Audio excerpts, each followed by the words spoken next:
आज का पहला पाठ प्रेरित चरित अध्याय 8 पद संख्याएं 26 से 40। यदि आप सारे हृदय से विश्वास करें तो कोई बाधा नहीं।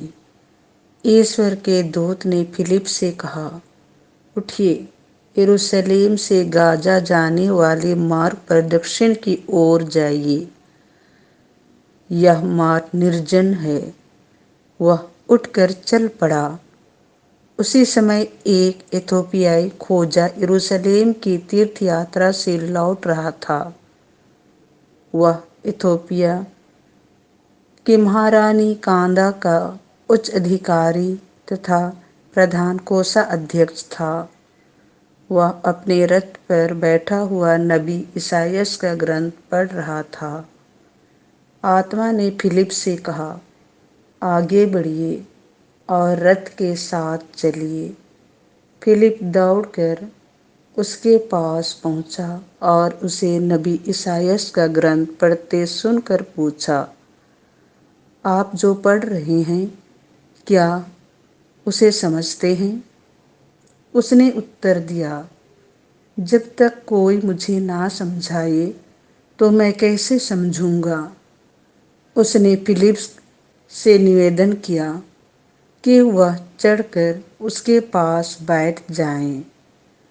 वह धर्म ग्रंथ का यह प्रसंग पढ़ रहा था। वह मेमने की तरह वध के लिए ले जाया गया। ऊन कतरने वाले के सामने चुप रहने वाली भेड़ की तरह उसने अपना मुख नहीं खोला। उसे अपमान सहना पड़ा। उसके साथ न्याय नहीं किया गया। उसकी वंशावली की चर्चा कौन कर सकेगा? उसका जीवन तो पृथ्वी पर से उठा लिया गया है। खोजी ने फिलिप से कहा, आप कृपया मुझे बताइए, नबी किसके विषय में यह कह रहे हैं, अपने विषय में या किसी दूसरे के विषय में? तब फिलिप धर्म ग्रंथ के इस प्रसंग को आधार बनाकर उसे यीशु का सुसमाचार सुनाने लगा। यात्रा करते करते वे एक जलाशय के पास पहुंचे। खोजे ने कहा, यहाँ पानी है, मेरे बपतिस्मा में क्या बाधा है?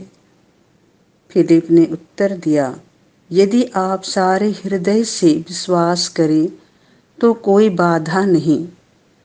इस पर उसने कहा, मैं विश्वास करता हूँ कि यीशु मसीह ईश्वर के पुत्र हैं। उसने रथ रोकने का आदेश दिया।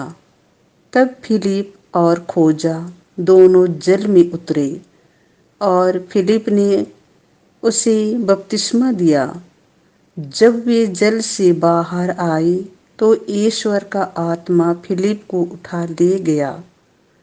खोजे ने उसे फिर नहीं देखा।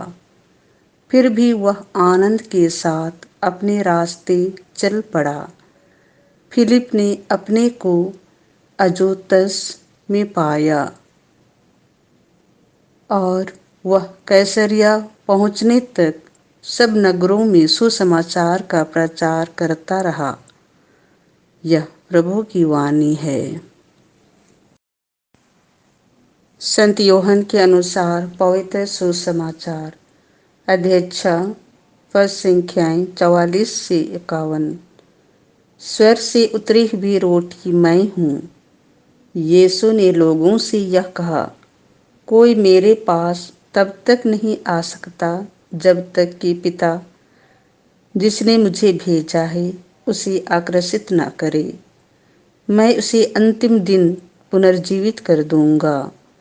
नबियों ने लिखा है, वे सबके सब ईश्वर से शिक्षा पाएंगे। जो कोई ईश्वर की शिक्षा सुनता और ग्रहण करता है वह मेरे पास आता है। यह ना समझो कि किसी ने पिता को देखा है। जो ईश्वर की ओर से आया है उसी ने पिता को देखा है। मैं तुम लोगों से कह देता हूँ, जो विश्वास करता है उसे अनंत जीवन प्राप्त है। जीवन की रोटी मैं हूँ। तुम्हारे पूर्वजों ने मरुभूमि में मन्ना खाया, फिर भी वे मर गए। मैं जिस रोटी के विषय में कहता हूँ वह स्वर्ग से उतरती है, और जो उसे खाता है वह नहीं मरता। स्वर्ग से उतरी हुई वह जीवन रोटी मैं हूँ। यदि कोई वह रोटी खाएगा तो वह सदा जीवित रहेगा। जो रोटी मैं दूंगा वह संसार के जीवन के लिए अर्पित मेरा मांस है। यह प्रभु का सुसमाचार है।